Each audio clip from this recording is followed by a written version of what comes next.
જ્યારે પ્રભુ સામે હોય ને, પરમાત્મા સામે હોય ને, ત્યારે ધ્યાન ધરો ને ત્યારે તમારી અંદરથી એક રુદન નીકળે.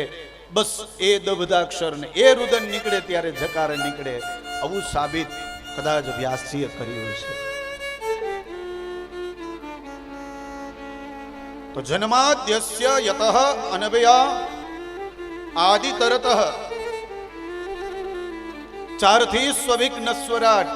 મને ને પ્રભુ, મને તમને પ્રભુ પરમાત્મા આ દુનિયામાં લાવે છે. લાવે ત્યારે બાળકનો હજી તો જન્મ થયો હોય છે, નાનો એવો બાળક છે.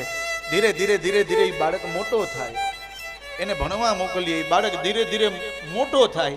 મોટો થયા પછી તો કે અર્થ કમાવામાં લાગી જાય. ધીરે ધીરે ધીરે બાળક મોટો થાય, એના વિવાહ લાગે, વિવાહ થાય. અને વિવાહ થાય એટલે એની પત્ની સાથે એનું ઘર સંસાર ચલાવે. અને એ જ ઘર સંસારમાં એને ત્યાં બાળક થાય. એ બાળકમાં પડી જાય. ધીરે ધીરે બાળક મોટું થાય તો એને ભણાવવામાં પડી જાય. ધીરે ધીરે બાળક મોટું થાય, એના વિવાહ કરાવે. તો મનુષ્યનો, વ્યક્તિનો જ્યારથી જન્મ થાય ત્યાંથી મરણ સુધીમાં વ્યક્તિ કરે છે શું?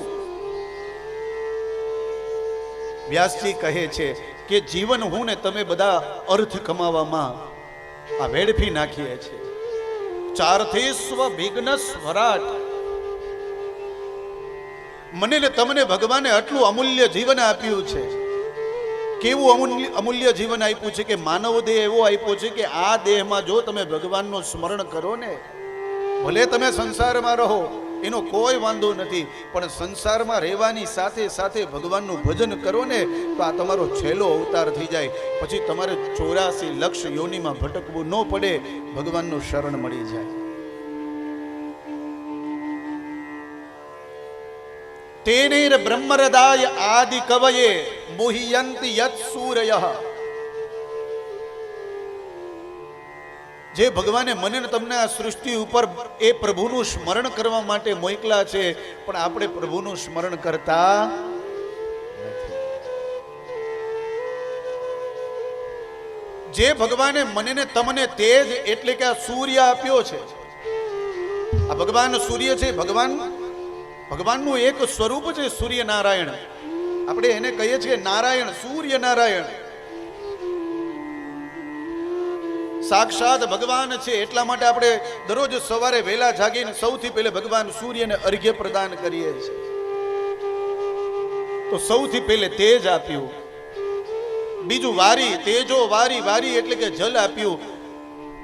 આ આટલો બધો તડકો આવે પછી પાણીની તરસ લાગે કે નહીં? આ જલ આપનાર કોણ છે? તો કે પ્રભુ પરમાત્મા છે. તેજો વારી મૃદમ. મૃદમ એટલે કે માટી. આ માટીમાંથી જ અનાજ થાય છે, તો એ આપનાર કોણ છે? એ પરમાત્મા છે.